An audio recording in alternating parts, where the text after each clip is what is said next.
오늘 우리에게 주시는 하나님의 말씀은 고린도전서 10장 31절부터 11장 1절까지 말씀입니다. 그런즉 너희가 먹든지 마시든지 무엇을 하든지 다 하나님의 영광을 위하여 하라.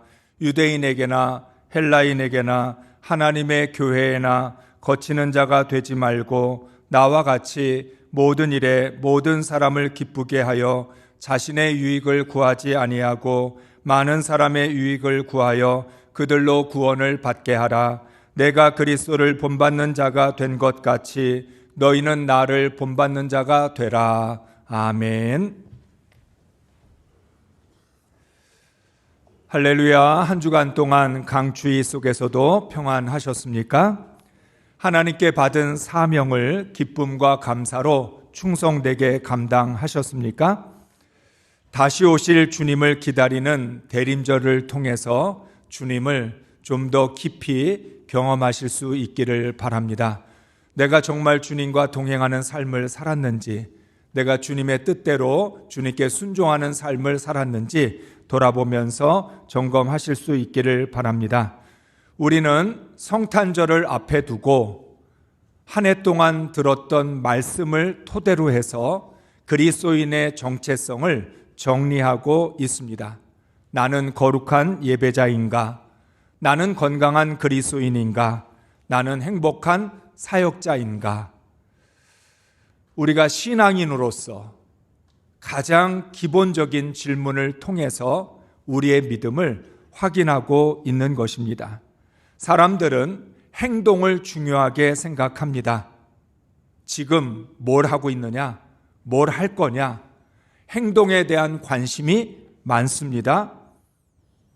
그 이유는 지금 내가 무엇을 하고 있느냐가 나라고 하는 존재를 결정한다고 생각하고 있기 때문입니다. 그러나 행동하기 전에 존재가 더 중요합니다. 존재가 행동을 결정하는 것입니다. 영어로 이야기하면 being, 내가 어떤 존재냐, 거기에 따라 doing, 무엇을 할 것인가가 결정된다라고 하는 거죠. 쉽게 말하면 우리가 어린아이들 중에서 어른스럽게 행동한다, 이런 말을 합니다. 아이가 생각이 깊고 행동이 신중하면 넌 어른보다 더 낫다, 어른같이 행동한다, 그렇게 말을 합니다. 그렇다고 해서 어른이 되지는 않습니다. 아이인 거죠. 그 존재 자체가 아직은 아이이기 때문에 그렇습니다. 반대로 어른들인데 철없이 행동하는 어른들도 있습니다. 애보다 못하다 하는 말을 듣기도 합니다. 그래도 어른은 어른이죠. 존재가 달라지는 것은 아니라는 것입니다. 그렇기 때문에 중요한 건 무엇입니까? 어른은 어른답게 행동할 수 있어야 하고 아이는 아이답게, 한 가정의 가장이면 가장으로서의 책임을 감당하고 아버지로서, 어머니로서, 남편으로서, 아내로서, 자녀로서 각자 자신의 존재에 맞도록 행동을 하는 것이 중요합니다. 물론 행동을 통해서 우리가 더 성숙한 모습을 보여줄 수는 있지만 내가 누구냐, 내가 어떤 존재냐가 얼마나 중요한지 모릅니다. 믿지 않는 사람들에게도 널리 알려졌던 찬양이 있었습니다. 당신은 사랑받기 위해 태어난 사람. 안 믿는 사람들에게도 널리 알려진 유명한 찬양입니다. 그런데 동일한 찬양이 될 수도 있고 노래가 될 수도 있습니다. 하나님을 믿지 않는 사람들이 당신을 사랑받기 위해 태어난 사람을 하나님을 믿는 사람들보다 더 잘 부를 수 있어요. 그런데 노래를 아무리 잘 부른다고 해서 찬양이 되지는 않습니다. 왜 그럴까요? 그 사람 마음속에 믿음이 없고 그 마음속에 하나님을 찬양하는 것이 아니기 때문입니다. 그저 여러 노래들 중에 하나로서 당신은 사랑받기 위해 태어난 사람을 부르고 있을 뿐이기 때문에 아무리 잘 부른다고 해서 찬양이 될 수는 없다는 거예요. 반대로 당신은 사랑받기 위해 태어난 사람, 박자도 안 맞고 음정도 틀리고 노래도 잘 못합니다. 그런데 그 마음에 주님이 계시고 하나님을 찬양하고 싶은 그 간절한 마음으로 찬양을 부르면 아무리 찬양을 잘 못 불러도 찬양입니다. 잘 부른다고 찬양이 되는 것도 아니고 못 부른다고 해서 노래가 되는 것도 아니라는 거예요. 왜 그럴까요? 존재에 따라서. 그 사람이 누구냐, 그 사람이 어떤 사람이냐에 따라서 그 사람이 부르는 것이 노래가 될 수도 있고 찬양이 될 수도 있다는 것입니다. 결국은 내가 누구냐에 따라 어떻게 살 것인지가 달라지게 됩니다. 물론 살다가 보면 내가 바뀔 수도 있지요. 존재와 행동은 분리되는 것이 아니기 때문에 그렇습니다. 그럼에도 불구하고 하나님은 먼저 우리를 구원하셔서 구원받은 사람답게 살아가라고 명령하셨습니다. 그러니까 하나님 편에서 보면 존재가 먼저였던 거예요. 이스라엘 백성들에게 아무리 하나님의 말씀대로 살아가라 명령해도 소용이 없습니다. 먼저 하나님께서 그들을 거룩한 백성으로 존재를 바꿔주셔야 거룩한 백성답게 살아갈 수 있는 거죠. 바로 하나님은 우리를 죄인에서 의인으로 변화시켜 주셨습니다. 우리는 의인이 될 만한 아무런 자격도 없는데, 아무리 생각해봐도 나는 의인이 아닌데 하나님이 일방적인 은혜를 통해서 십자가의 사랑을 통해서 우리의 신분을, 존재를 죄인에서 의인으로 바꾸어 주셨습니다. 그리고 나서 네가 이제는 의인이 되었으니까 그 존재에 맞는 삶을 살아가라. 그 의인으로서의 신분에 맞도록 의롭게 살아가라고 명령을 하신 것입니다. 이 땅에 태어난 사람들은 모두 세상을 통해서 인생을 살아가는 법을 배웁니다. 자연스럽게 인생의 목적과 방법도 세상으로부터 터득하였습니다. 당연히 인생관, 세계관, 가치관이 세상으로부터 형성이 되었습니다. 그러니까 우리는 이 땅에 태어나서 세상으로부터 인생을 배웠고, 그래서 세상적인 인생관과 세계관과 가치관에 우리는 터득이 되어져서 그렇게 살아갑니다. 그러다가 우리는 주님을 만나게 되었습니다. 주님을 만나서 구원받은 그리스도인으로 다시 태어난 것입니다. 그런데 다시 태어났지만 우리에게는 여전히 세상의 것들이 익숙합니다. 세상적인 세계관, 가치관, 인생관에 몸에 배어 있다라고 하는 거예요. 하나님으로부터 인생의 목적과 방법을 다시 배워야 하는데 쉽지가 않다는 거예요. 그래서 안타깝게도 우리가 의인으로 존재가 변하고 신분이 바뀌었는데도 우리 안에는 충돌이 일어나고 있습니다. 하나님의 세계관과 세상의 세계관이 부딪히고 있는 거죠. 복음의 가치관과 세상적인 그런 가치관이 우리 안에서 부딪히고 있다는 거예요. 우리는 분명히 구원받은 것을 믿습니다. 그러나 내 몸에 배어 있는 가치관과 그런 세상의 인생관 때문에 혼란스러울 수밖에 없습니다. 이런 충돌과 혼란을 해결할 수 있는 것은 내가 누구인지를 정확하게 규정하는 것입니다. 여러분, 그런 충돌이 일어날 때마다 여러분 스스로를 돌아보시기 바랍니다. 내가 누구냐? 나 정말 구원받은 그리스도인 맞나? 내가 정말 의인이 되었는가? 내가 하나님을 믿는 하나님의 사람인가? 내가 누구인지부터 찾아야 어떻게 행동할 것인지가 결정될 수 있다는 거예요.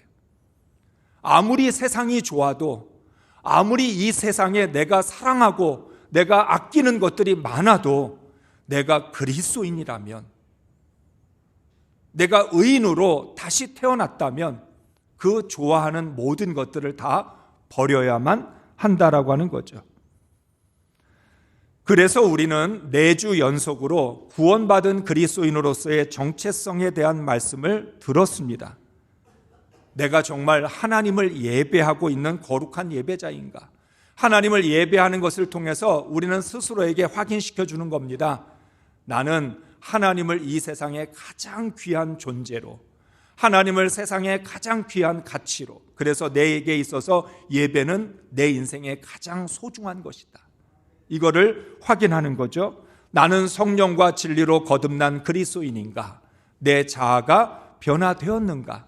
병들어 있는 자아가 아니라, 죽어 있는 자아가 아니라 건강하게 새롭게 변화된 자아인지를 확인하는 거죠.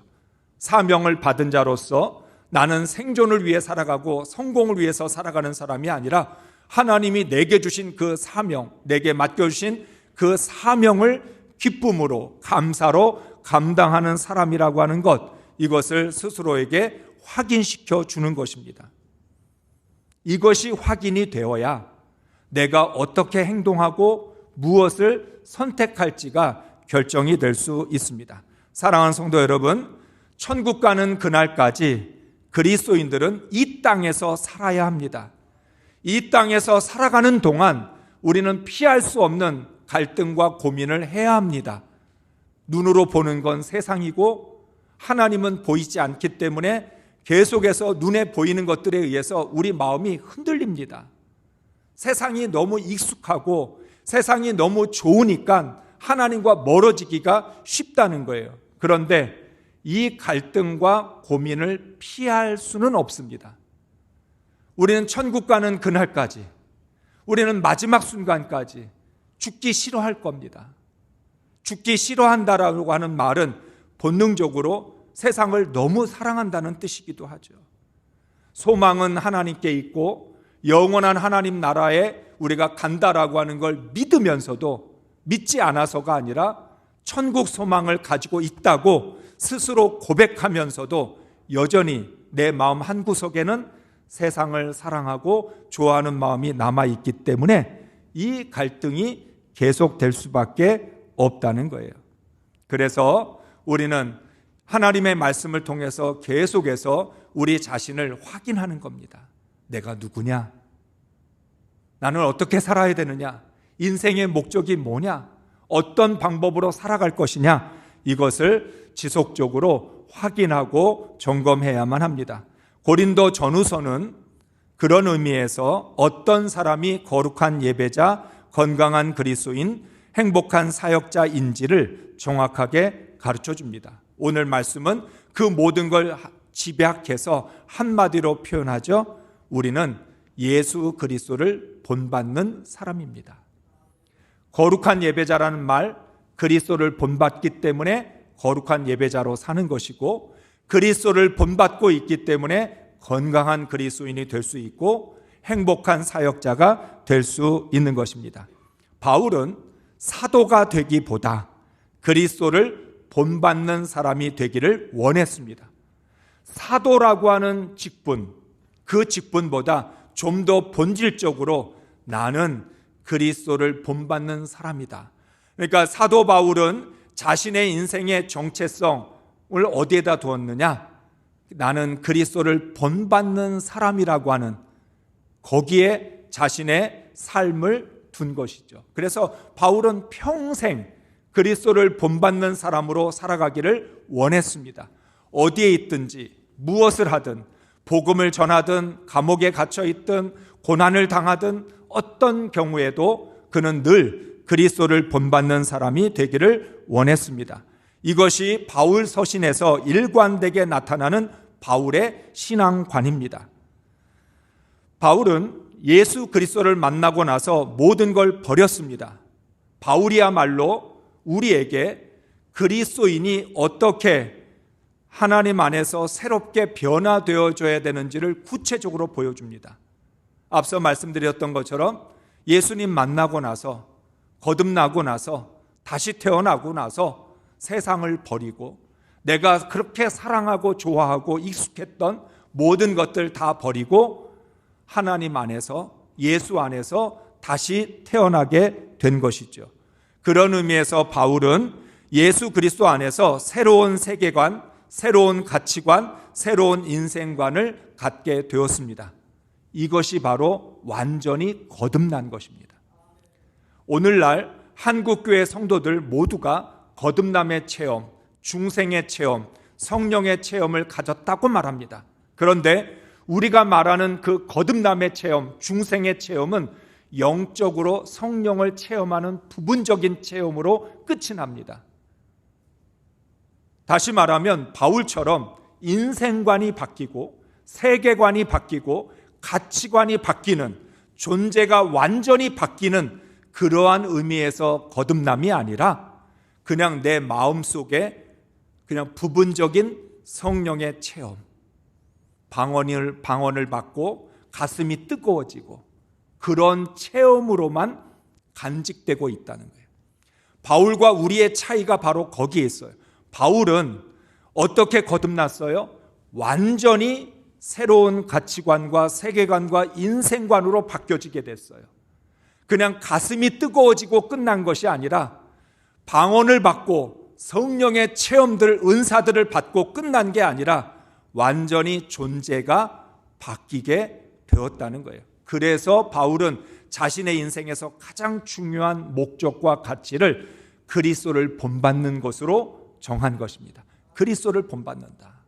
내게 있어서 가장 소중한 건 그리스도를 닮고 그리스도를 본받는 것이라고 말하고 있는 것입니다. 그런 의미에서 성령을 통해 중생의 체험을 한 사람들은 반드시 바울처럼 세상의 옷을 벗고 그리스도의 옷으로 갈아입어야 합니다. 완전히 환골탈태가 되어야 합니다. 그래서 바울은 만나는 모든 사람들에게 내가 그리스도를 본받기 위해 치열한 영적 싸움을 한 것을 본받으라고 권면합니다. 바울은 자신이 완벽하다, 완전하다라고 하는 것을 말하고 있는 게 아니라 내가 존재가 완전히 변화되기 위하여 얼마나 치열한 영적 싸움을 하고 있는지를 너희들도 본받으라고 말씀하고 있는 것입니다. 사랑하는 성도 여러분, 그리스도를 본받는 과정은 완료형이 아니라 현재 진행형입니다. 바울은 죽기 전까지 계속해서 진행되었습니다. 무엇이? 그리스도를 본받는 것이. 그리스도를 본받는 일들이 마지막까지 계속해서 진행되고 있었지 어떤 순간에도 나는 완료되었다라고 말한 적이 없다는 거예요. 그런 바울이 오늘 말씀을 통해서 그리스도를 본받는다는 게 도대체 뭐냐? 어떻게 하는 것이 그리스도를 본받는 것이냐 하는 것을 말씀하고 있습니다. 그리스도를 본받는 사람은 무엇을 하든지 하나님의 영광을 위하여 합니다. 31절 말씀을 같이 읽겠습니다. 그런즉 너희가 먹든지 마시든지 무엇을 하든지 다 하나님의 영광을 위하여 하라. 아멘. 그리스도를 본받는 사람에게 있어서 인생의 가장 중요한 가치는 하나님의 영광입니다. 내가 하고 있는 모든 행동들, 무엇을 먹든 무엇을 마시든 무엇을 하든 이것의 모든 최종적인 목적은 하나님의 영광에 있습니다. 이 말은 하나님께 영광이 되지 않는다면 얼마든지 그만둘 수 있다는 거예요. 하나님의 영광을 가린다? 난 안 하겠다. 하나님의 영광이 된다? 그러면 무엇이든 하겠다. 바울의 인생은 아주 단순합니다. 모든 삶의 선택과 기준에 있어서 하나님의 영광을 가지고 선택하고 그리고 그것이 기준이 되었던 것이죠. 주님은 이 땅에 오셔서 오직 아버지의 영광을 나타내기 위하여 자신을 바쳤습니다. 하나님의 영광을 위해 십자가에서 죽으신 것입니다. 그것을 누구보다 정확하게 깨달았던 바울은 그리스도를 본받기 위하여 자신을 십자가에 못 박았습니다.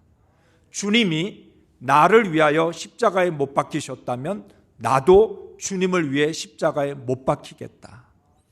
바울이 그 모든 고난을 견뎌낼 수 있었던 건 예수님처럼 십자가의 죽음으로 하나님께 영광을 돌렸던 그것을 본받기 위해서였습니다.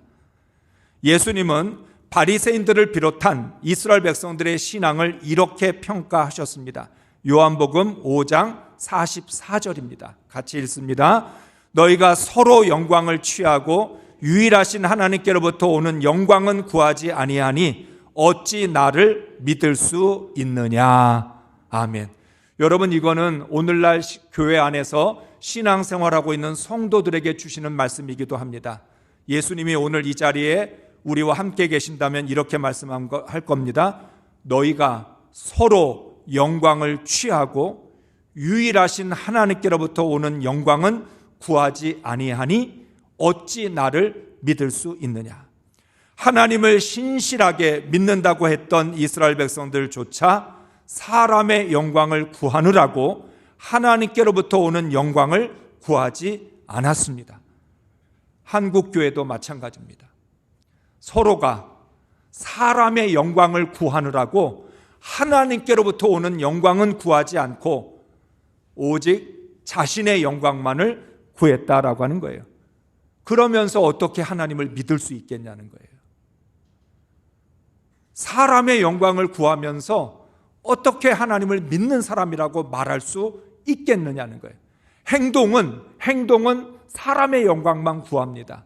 그러면서 나는 예수를 믿는 그리스도인이라고 존재를 어떻게 말할 수 있겠냐는 거예요.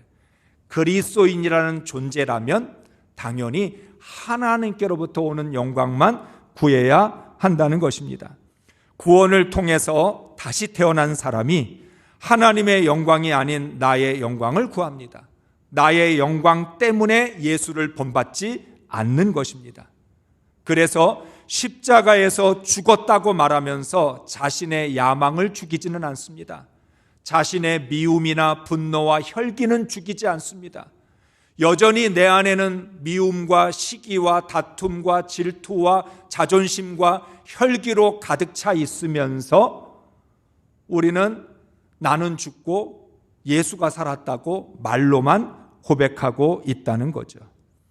고린도 교회 안에서 무엇을 먹느냐 마시느냐의 논쟁은 모두 자신의 영광을 위한 것이었습니다.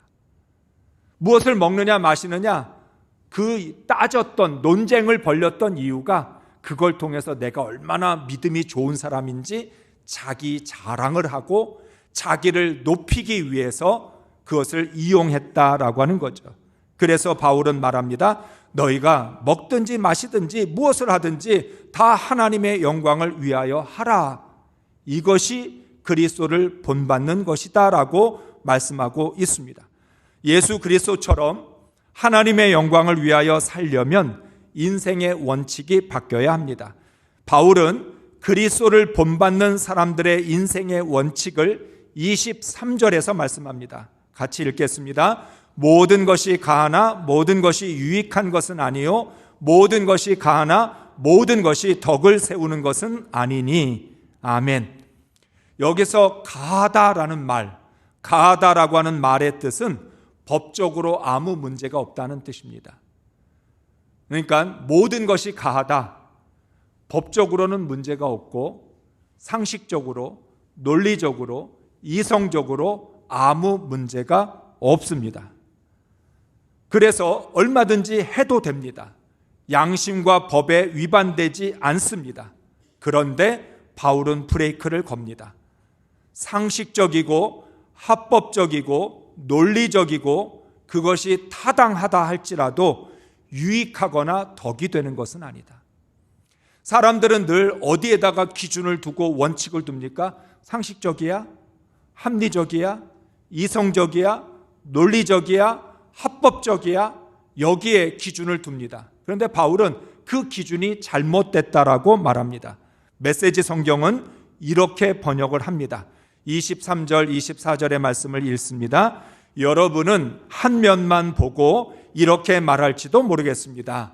뭐든지 괜찮아. 하나님은 한없이 관대하시고 은혜로우시잖아. 그러니 우리가 무슨 일을 할 때마다 그것이 그분의 기준을 통과할지 일일이 따져보거나 조사하지 않아도 돼라고 말입니다. 그러나 무사히 잘 빠져나가는 것이 핵심이 아닙니다. 우리가 제대로 살아야 하겠지만 무엇보다 우리가 노력을 기울여야 할 것은 다른 사람들이 제대로 살도록 돕는 일입니다. 아멘. 쉽게 말하면 이렇게 이야기합니다. 은혜라고 모든 거 은혜야. 은혜니까 괜찮아. 하나님 다 이해하셔. 하나님이 다 받아주실 거야. 그러면서 우리는 아무 문제가 없다고 모든 것을 할 수 있다고 생각을 합니다. 그런데 바울은 말하고 있는 거죠. 너가 모든 것을 할 수 있을지는 몰라도 그것이 과연 덕을 세우고 유익이 되느냐. 우리는 신앙생활을 하면서 종종 이런 생각을 합니다. 주일 예배를 드리는 것은 나니까 상식적으로 이성적으로 아무 문제 없으면 내 마음대로 예배를 드려도 괜찮지 않나? 교회를 섬기는 사역을 할 때 내 양심이나 법적으로 문제가 없으면 내 방법대로 해도 되지 않을까? 건강하지 못한 자아를 갖고도 논리에 맞고 사람에게 피해만 주지 않으면 괜찮은 거지. 이런 생각들을 가지고 있는 거죠. 그런데 바울은 말합니다. 아무리 개인의 입장에서 문제가 없다 해도 하나님께 영광을 돌리는 것은 아니다. 유익하지도 않고 덕을 세우지도 못하는 일들을 하면서 내가 그리스도인이라고 주장할 수는 없다고 말하는 것입니다.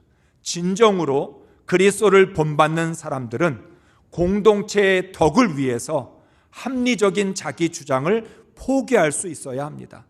다른 사람의 신앙의 유익을 위해서 충분히 해도 되는 자신의 행동을 내려놓을 줄 안다는 거죠. 그게 그리스도를 본받는 사람들의 모습이에요. 나는 꺼리낌이 없어. 나는 아무 문제 없어. 나는 괜찮아. 법적으로나 상식적으로나 양심적으로 아무 문제 없어. 그런데 그렇다고 그게 덕이 되느냐? 그게 유익하냐? 그게 정말 하나님께 영광이 되느냐? 그건 아니라는 거죠. 예수 그리스도를 본받는 사람은 하나님의 영광을 위하여 걸림돌이 되지 않습니다. 오늘 32절 말씀을 세 번역으로 읽겠습니다. 여러분은 유대 사람에게도 그리스 사람에게도 하나님의 교회에도 걸림돌이 되지 마십시오. 아멘.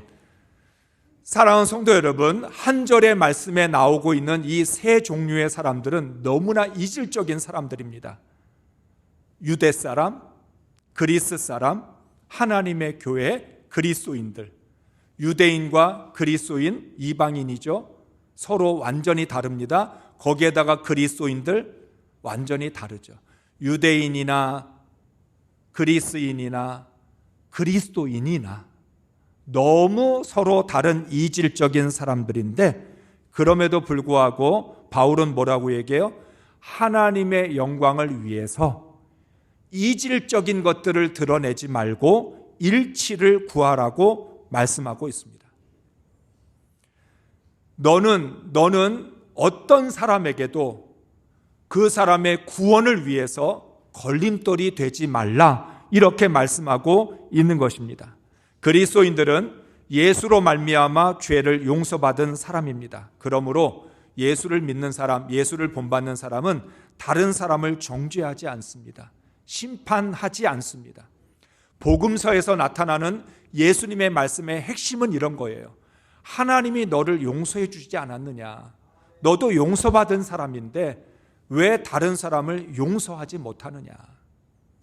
너가 하나님으로부터 심판받지 않고 너의 모든 죄를 사함받았는데 왜 너는 자꾸만 심판하고 정죄하려고 하느냐? 이렇게 말씀하고 있는 거죠.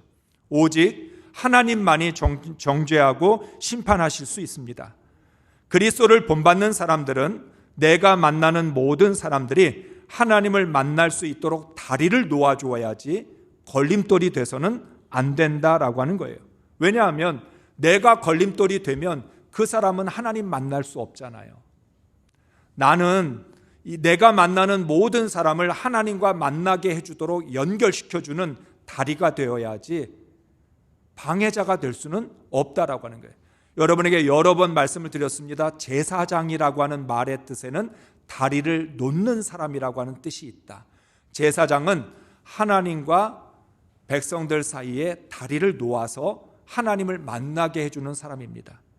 바로 오늘 우리는 하나님의 택함 받은 왕 같은 제사장들이죠. 그 말은 무슨 뜻이라는 거예요?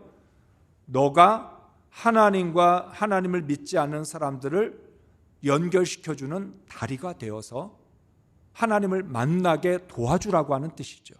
그런데 우리가 이렇게 다리가 되어줘야 되는데 오히려 다리를 끊어버려서 만나지 못하게 한다면 우리는 진리를 거스르는 것입니다. 고린도후서 13장에서도 말씀했죠. 그리스도를 본받는 사람들은 진리를 거스를 수 없고 오직 진리를 위할 뿐이라고만 말씀하고 있습니다. 내가 세상을 구원하는 것이 아닙니다. 내가 모든 불의와 죄악을 해결하는 것이 아닙니다. 여러분, 우리가 어떻게 세상을 구원할 수 있고 우리가 어떻게 죄악과 불의를 해결해 줄 수 있겠습니까? 그저 우리는 묵묵히 그리스도를 본받을 뿐입니다. 내가 그리스도를 본받고 있으면 누군가가 그리스도를 본받고 있는 나를 통해 주님을 만나게 될 것이고 하나님을 향해 나아가게 될 것이라는 거예요. 그래서 우리가 하나님의 나라를 세워가는 하나님의 독특한 방법은 뭐냐면 이 땅에 그리스도를 본받는 사람들을 많이 만들어내는 거예요. 이걸 깨달았던 바울은 복음을 전하는 것도 중요하지만 그것보다 더 내가 그리스도를 본받는 게 중요하다. 여러분, 오늘날도 여전히 복음은 전파되고 있습니다. 우리가 복음을 전하고 있죠. 그런데 그리스도를 본받지는 않습니다. 오늘 우리는 모순된 일을 행동하는데 말로는 그리스도를 전하면서 행동으로는 그리스도를 가로막고 있어요. 예수 믿으세요. 예수 믿어야 구원받습니다. 예수 믿으면 영생을 얻습니다. 맞죠? 그런데 내 삶은 예수 믿는 사람다운 행동이 나타나고 있지 않는 거죠. 영생을 얻은 사람의 모습이 보이지 않는 거죠. 하나님의 말씀대로 산다는 것을 볼 수가 없다는 거죠. 그러니까 어려워지는 것이라는 거예요. 그래서 우리는 하나님께서 구원하실 수 있도록 다른 사람의 유익을 구하고 하나님의 영광을 나타낸다라고 하는 거예요. 오늘 33절 결론의 말씀입니다. 같이 읽겠습니다. 나와 같이 모든 일에 모든 사람을 기쁘게 하여 자신의 유익을 구하지 아니하고 많은 사람의 유익을 구하여 그들로 구원을 받게 하라. 아멘. 여러분, 이 말씀을 할 수 있는 이유가 뭘까요? 예수 그리스도가 이렇게 사셨습니다. 예수 그리스도는 이 땅에 오셔서 모든 사람을 기쁘게 하셨고 예수 그리스도는 자신의 유익을 구하지 않고 모든 사람의 유익을 위하여 십자가에서 죽으심으로 구원받게 하셨습니다. 주님이 그렇게 하셨습니다. 주님이 그렇게 본을 보여주셨기 때문에 나도 그 주님을 본받으면서 주님을 따라가는 것입니다. 그리스도인들이 이 땅에 하나님의 나라를 이루어가는 유일한 방법은 그리스도를 본받는 것입니다. 이 땅에 그리스도를 본받는 사람들로 가득 채워져서 그럴 때 땅끝까지 복음이 전파되는 것입니다. 우리는 그러니까 쉽게 말하면 이런 거예요. 너 주님 본받았어? 나도 주님 본받았어. 우리가 서로 주님을 본받는 릴레이를 하고 있는 겁니다. 우리가 주님 본받읍시다. 주님 본받읍시다.